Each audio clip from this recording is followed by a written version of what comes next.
At kapag ka naglo-long ride nga kayo mga kalpa or nagbebiyahe nga pala kayo, meron nga pala akong may i-recommend sa inyo na talagang makakatulong kapag ka nagra-rides kayo mga kalpa.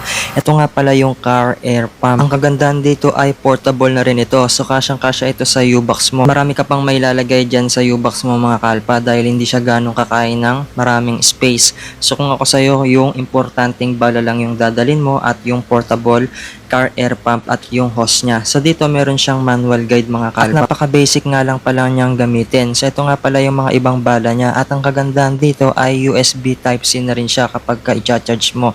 So pwede rin siyang maging power bank. At ito nga yung iba pang sinusuksok dun sa portable na car air pump. So pwede yan kahit anong pagbobombahan mo ng hangin. At magandang klaseng hose din yung ginamit nila dito mga kalpa. At ito nga yung pinaka-portable na car air pump. So dito niya kinukuha yung hangin, tapos ito nga pala yung mga buttons niya. Kapag ilolong press mo yan, naka-digital display na rin yan. Tapos meron na rin siyang flashlight dito mga kalpa at meron na ring SOS. So saan ka pa, 'di ba? Ano pang hinihintay mo? Orderin mo na yan sa baba. Mura lang yan.